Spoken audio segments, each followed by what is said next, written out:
Broadcasters Association.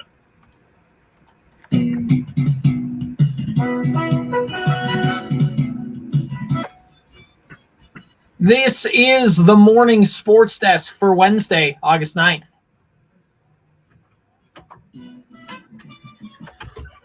Welcome back. Yeah, it's sure is a Wednesday. How does it feel? Kind of weird. It's like a Monday, but I know it's not a Monday. It's I don't know. I will say, if you'd rather have a Thursday, Friday off or a Monday, Tuesday off, if those are your only two options, I would choose a Monday, Tuesday. Every time. Yeah, that sounds really nice. I'm in the probably opposite spectrum. I woke up this morning convinced it was Friday. So this is a rough start for me. It's been a rough morning for you. We didn't have a ton happen, CJ, while you were out. Mm-hmm. But if we go all the way back to the last time you were here, mm-hmm. It was before you left work on Friday. It was announced that the Big Ten had announced another major change or another major addition to the conference. Yeah. In Washington and Oregon being added to the Big Ten conference.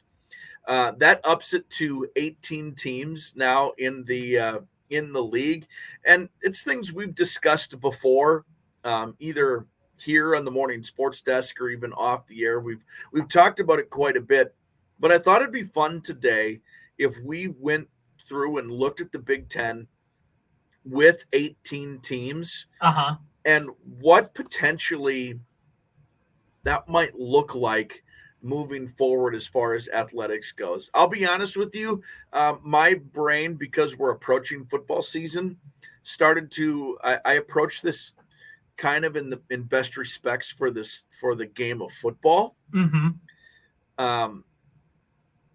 Because there's just fewer games, whatever. But first reaction to all of this and 18 teams in the Big Ten, I guess let's just dive on into how do you think the Big Ten is going to split all of this up, right? They're not just you can't just have 18 teams and random draw your conference schedule. No, you can't have like in the old days where it was like, all right, well, here's the entire list of conference teams, and the two teams with the best conference record at the end of the year are going to play in the championship game. That could be something on the table, but I doubt it.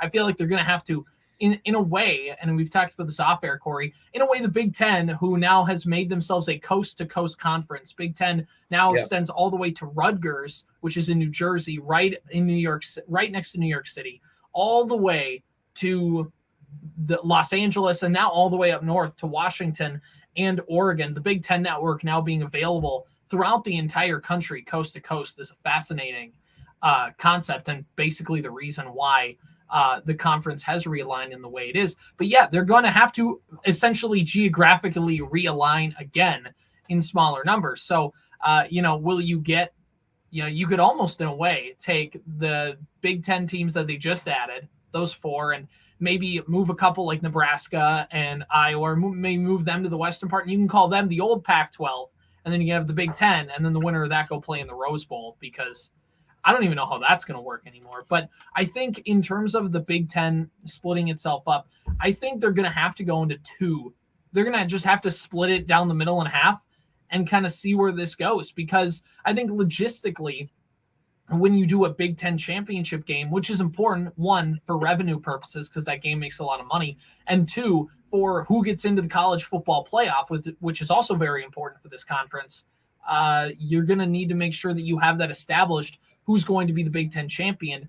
And you can do it with more than two subdivisions in the Big Ten, but then you have to add an extra week. And is there a bye week for a team if you have three? If you divide into basically four divisions in the conference, how does that work?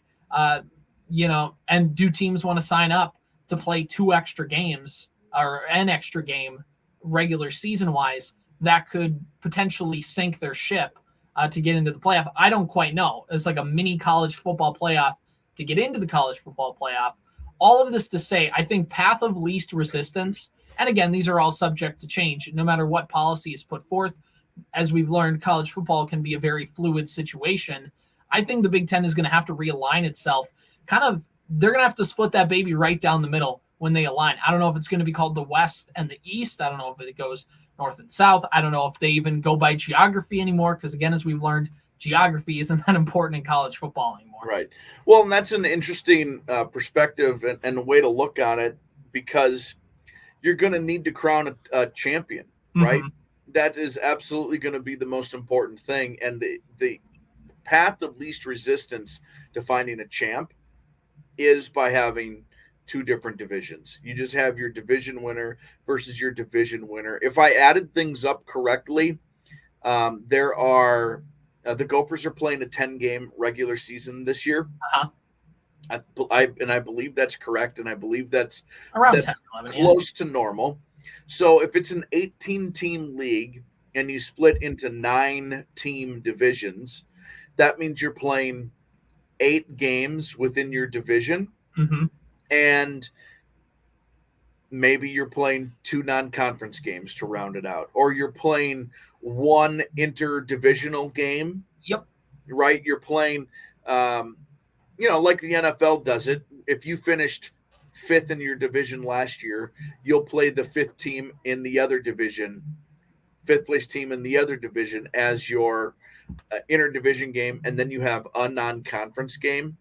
The thing that's fascinating about having it this big, the conference this big, is those non-conference games are very important, right? That's where Ohio State likes to play Baylor or something like that. Yeah. To show the rest of the country where they stand. It's also important, Alabama plays some school in the panhandle of Oklahoma and wins 172-3. Just that they're like tune-up games for them. Mm-hmm. When you get this big, when your conference gets this big and you split up the divisions in 2 ways, you lose some of that non-conference action that I think these teams kind of covet. Like, right. Gophers really, it's important for the Gophers to 3 wins every year. Yes, to be able to play Colorado or Fresno State or San Jose State or whoever it is. It's really important for the Gophers because then you only need 3 more wins and you're bowl eligible. Mm-hmm. If you split it up in 2 ways, I think it becomes more difficult to become bowl eligible, although your strength of schedule then improves. So I actually think the way to split up the Big Ten is into 3 different divisions. Interesting. With this 18 teams. And again, one of the reasons for this is because of that non-conference aspect of it, right? 10-game regular season schedule. If you split the 18-team conference into 3 divisions, that's 6 teams per division. Mm-hmm. It gives you 5 games in each division, or in your division, 5 games interdivisional. Mm-hmm. It gives you 1 game from each of the other divisions. So again, if you're second place in, let's just call them the West, Central, and East divisions. If you finish second in the West a year ago, you're going to play last year's second place team in the Central Division and the second place team in the Eastern Division. Mm-hmm. Okay. And then it also still gives you, that's 7 games. If you add your 5 division games, your 2 interdivisional games, it still gives you 3 non-conference games. That are more important. That is, I think, the main reason. I think some of the scheduling aspects of it and easy wins. Again, this is just the perspective of football on all of this. But also, I think even though the Big Ten has decided that geography doesn't matter because they're spanning from coast to coast, literally coast to coast, it does make travel easier. You can make your divisions a little smaller. You can make travel a little easier. As always, if you're in the eastern portion of the country, travel is going to be much, much closer compared to the western part of the country where travel is just much, much farther. There's going to be some inequalities, I guess, from that perspective. But I think the 3 divisions would maybe be the way to go, and then you just have to take the top 2. Whoever wins the 3rd, sorry, you're going to be out of luck. That's the kind of game we're going to have to play. What do you think about a 3-division look? I mean, I don't hate it. I don't hate the fact of having teams play a little bit more aligned, and you create a little bit more rivalry. Like, I know everybody talks about the lost of old rivalries. It gives you an opportunity to create a new one when you kind of let a team play another team every single year. You can just kind of let things boil over into that aspect. So, I mean, I don't hate a 3-team realignment, and I wouldn't hate a 4-team realignment either. I just think in terms of where the conference sits and do teams want to sign up to play an extra game to decide that Big Ten champion? Because that would be my only thing with that logic. I think a 3-team works better in terms of geography, in terms of rivalry. My only hang up is the championship game. But at the end of the day, I mean, I don't know.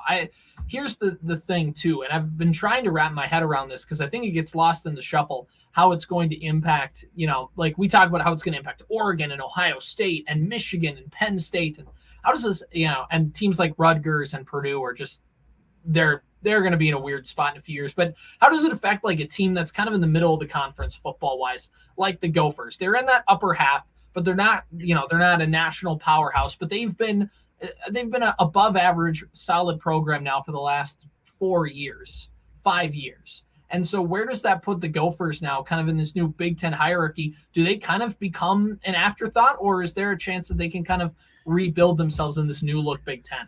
Well, I think what's important here is, I want to be delicate about this. I think Gopher fans we need to be rational about what the University of Minnesota actually is anyway. Mm-hmm. They are an afterthought. They have been truly, honestly relevant in my lifetime. I turned 38 at the end of the month. I don't know, like a half a dozen times. Like actually, truly, oh my gosh, if this happens, they're going to the Rose Bowl kind of a deal. The Gophers are a mid-tier football program and pretty much always have been, unless you go way, way back, of course. Unless you go back now, unless you go 90 years back. Right. So if you were to look at how the division, or if it, whether they split the Big Ten into 2 divisions or 3, if they split it into 2 divisions, all the best teams, at least in my lifetime, historically best teams in my lifetime, are in the East. Mm-hmm. Right? Your Ohio States, your Penn States, your Michigan States, your Wisconsins, they're all in the East if you split it up that way. The only team that is there's only 2 teams in the West, if you were to split it in half, that have shown any signs of life over the last 2 decades have been USC and Oregon. Well, that automatically puts the Gophers kind of within contention a little bit if you were to split it that way. Maybe Wisconsin finds its way into the West, maybe in Iowa, something like that. Mm-hmm. But the Gophers could be in the mix. USC's been a mess. Yeah. They got a new coach and things planned to be better for them very soon. And Oregon's always going to be tough, but the Gophers could put it together and win that division. If they go much smaller and split it into 3 divisions, the Gophers are maybe one of 6 teams in that westernmost division. Mm-hmm. Now they're in it with USC and Oregon still, but all of a sudden their chances, I think, get a little easier. I don't know if all of this actually changes anything for the Gophers football-wise. They've always just been kind of a middling sort of team. The thing I think most Gopher fans want is, could once every graduating class they make a little run and then not be irrelevant in those other years? That would be the big thing. And I don't know that their chances are any. If they ever move into a division with Ohio State, it's over for them. Yeah. As long as they avoid the Buckeyes, I think they're okay. Yeah, the Buckeyes, Michigan, Penn State, that's the other thing about realignment that makes it really interesting, is because those teams are all going to beat up on each other, and do they want to realign themselves? If I'm Penn State, I'm pounding the table for a realignment to get out of Michigan and Ohio State like immediately. So that's the one thing with the changing demographics of the Big Ten that make it so interesting, and why I think some kind of realignment is going to take place, because Penn State, Michigan, Ohio State all beat up on each other every single year. And for Penn State to get to a national championship, which is aspirations that their fan base believes they can have, they need to beat Ohio State and Michigan, and in some cases twice if you play, whatever, to get into the national championship conversation. So that's what's going to be fascinating to me, is how this thing gets redrawn. Now, obviously, these changes aren't going to take effect for the next year or two, but it's fascinating to think about with the Big Ten Conference. This has been the Morning Sports Desk for Wednesday, August 9th. Minnesota News Network, I'm Brent Palm. Governor Tim Walz is meeting today with the mother of Ricky Cobb.